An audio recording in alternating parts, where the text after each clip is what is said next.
Kepuasan terhadap Presiden Jokowi tertinggi sedunia. Bukti isu Islamfobia hanyalah sampah.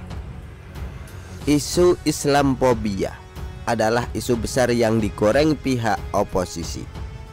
Kenapa penulis sebut besar? Karena propagandanya yang masif, melibatkan banyak aktor, mulai dari obrolan warung kopi hingga masuk ke forum akademis. Penulis pernah berbincang dengan seorang dosen jurusan politik di salah satu universitas di Jawa Barat. Dia berkata bahwa pemerintah saat ini ada kecenderungan membenci segala sesuatu yang berbau Islam. Ketika ditanya siapa jagoan dia untuk 2024, orang ini sok bijak dan netral. Mungkin dia tidak tahu kalau lawan bicaranya adalah pemerhati kaum radikal sejak 2014. Dengan ribuan artikel yang menguliti kaum radikal helai demi helai, seperti menguliti bawang bombay. Sekali-kali pamer CV boleh dong penulis ya. Tapi sayang sekali, tampaknya isu Islamfobia ini gagal total dan terbukti merupakan isu sampah. Data statistik lewat survei membuktikan kalau kepuasan terhadap kinerja Presiden Jokowi adalah yang tertinggi di dunia. Ya, kadrun paling akan bilang, survei kan bisa dibayar. Tapi silahkan pembaca perhatikan berbagai medsos, khususnya TikTok yang saat ini sedang tren. Kalau Twitter kan bisa saja akun bot dari orang yang sama. Tapi kalau di TikTok, kebanyakan adalah video yang ada orangnya. Real. Teriakan-teriakan Jokowi 3 periode sangat terasa kencang sekali. Sayangnya batas ambang jabatan presiden hanya bisa 2 periode. Masih kurang bukti. Silahkan perhatikan elit-elit politik dan akun-akun medsos resmi parpol. Kalian akan temukan banyak sekali yang berharap restu Presiden Jokowi. Itu bukti nyata kalau kepuasan terhadap Presiden Jokowi tinggi. Dan siapapun capres yang tidak mendapat restu Presiden Jokowi dipastikan akan melawan arus masyarakat yang 82% puas dengan kinerja Presiden Jokowi. Yang ini itu memberi sinyal yang makin tegas kepada elit maupun kepada publik bahwa Presiden Joko Widodo adalah the real kingmaker.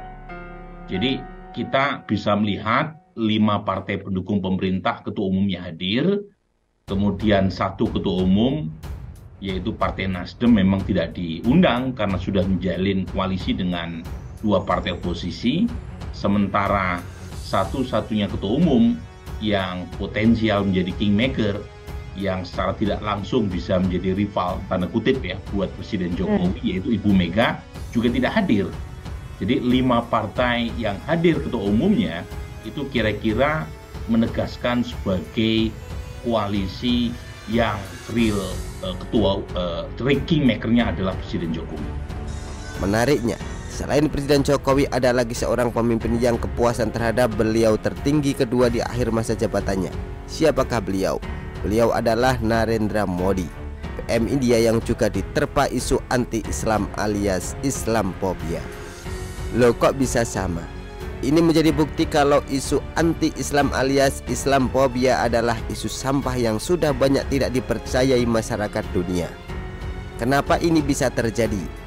Alasannya simpel. Karena pemain-pemain yang memainkan isu ini adalah orang-orang goblok yang tidak paham keterbukaan informasi saat ini sudah bisa dinikmati hampir seluruh manusia di dunia ini. Sementara isu-isu Islamfobia yang dimainkan masih jurus-jurus playing victim murahan yang gampang di-counter. Contoh, di Indonesia isu yang dipakai adalah penangkapan ulama, di mana setelah diselidiki ulama-ulama yang masuk penjara hanyalah ulama-ulama residivis macam Bahar bin Smith dan Bibip Thoyyib. Adapun seperti almarhum Maher dan Suki Nur, pada dasarnya mereka hanyalah ulama-ulama jadian. Paling sisanya ustadz-ustadz atau guru ngaji yang ketahuan mencabuli santrinya. Kalau ini jumlahnya tidak terhitung. Tapi apakah ini bukti pemerintah Islamfobia? Tidak. Karena ustadz atau guru ngaji cabul memang layak masuk penjara. Adapun ustadz, ulama atau pengajar lain, semuanya aman-aman saja. Walaupun tidak sedikit yang ceramahnya menjelekkan agama lain, macam Falik Witiau, Was, Irene Handono, dan lain-lain. Di mana Islamofobianya paling yang ditangkap cuma Waloni yang dalam beberapa bulan bebas. Itu pun cuma sebagai tumbal Muhammad Kece yang dipenjara 10 tahun. Padahal kelakuannya sama dengan Waloni. Lalu bagaimana dengan Narendra Modi PM India? Ini sih simpel saja. Silakan baca list penyerangan oleh teroris yang mengatasnamakan Islam di India. Kelompok inilah yang dihajar oleh Narendra Modi. Sedangkan umat Islam lainnya aman-aman saja. Bahkan dibiarkan berkembang biak sampai diprediksi India akan jadi negara Islam terbesar mengalahkan Indonesia. Jadi lagi-lagi isu Islamofobia mentah. Bukti nyata bahwa isu ini hanyalah sampah. Begitulah kura-kura. Artikel diambil dari show.com, ditulis oleh Jaya Wijaya. Bagaimana menurut Anda?